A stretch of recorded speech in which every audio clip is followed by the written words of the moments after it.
Today, we're talking about why you should stop organizing your network into logical buckets and start prioritizing it instead. This distinction is absolutely crucial, but most people completely miss it. I spent years building CRMs and coaching thousands of professionals on relationship building. And I can tell you that this one shift can transform your entire approach to relationship building. When I launched my first CRM company, we spent months crafting the perfect system for organizing contacts, right? And it made sense, right? Past clients, current clients, prospects, vendors, referral sources. We thought, great, we have it. Then we started getting call after call after call, and it went something like, hey, this is kind of useless. I did all this, but now I've got 100 past clients in my database, but I don't know which ones I should actually talk to first. And that's kind of when it hit me over time. Organization isn't the same as prioritization. And prioritization,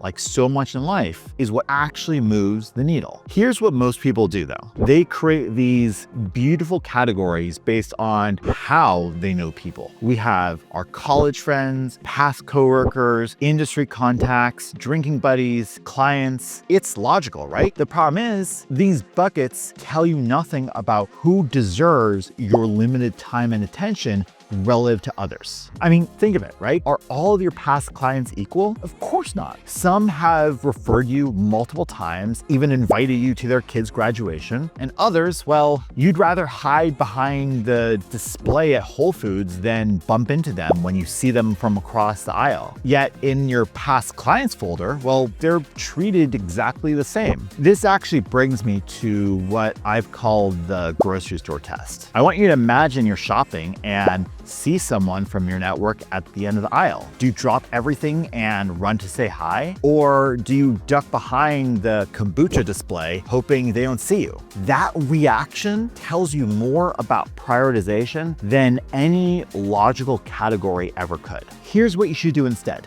Use a simple ABC system. Now your A's, these are your VIPs. I think these are the relationships that energize you, that bring you joy, opportunity, or yes, of course, both. These people get the regular personalized attention. B's are your solid connections worth maintaining. They're your solid connections worth maintaining. Maybe quarterly check-ins, but not your weekly focus. Your C's, those are everyone else. They get your newsletter or social media updates, but not much of your precious one-on-one time unless there's a real need. Notice something important. It's not about who's most important or most powerful or most valuable. It can be based on who you genuinely enjoy talking to, who's been most supportive of you, who's better aligned with your current goals, or listen, frankly, like who makes you smile when you think about them. I had a client who actually made his entire A-list entirely out of people he'd want to have dinner with. Not a single strategic contact made the cut if he wouldn't enjoy their company. And you know what? His business grew faster because he was more engaged than when he was forcing himself to network with important people he didn't really click with.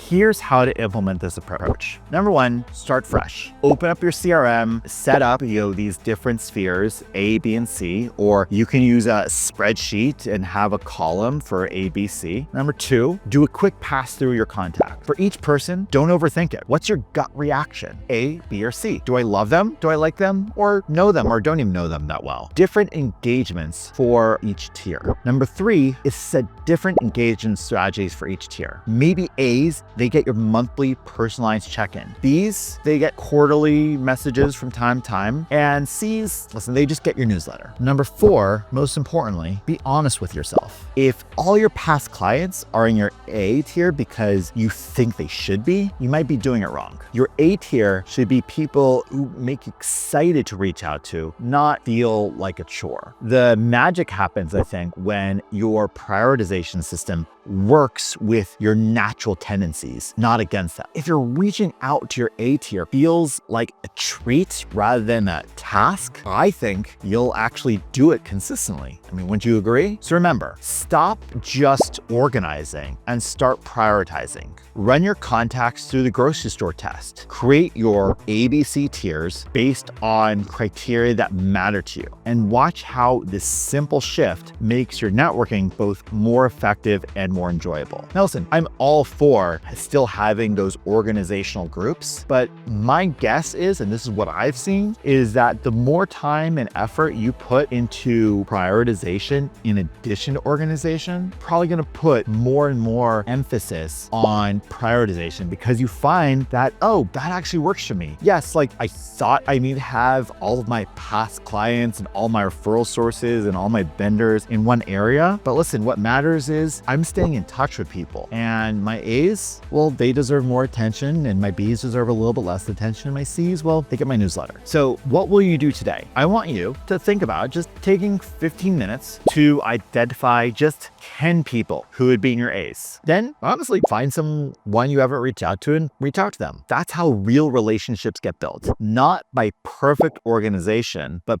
meaningful prioritization turned into real, efficient, and authentic action.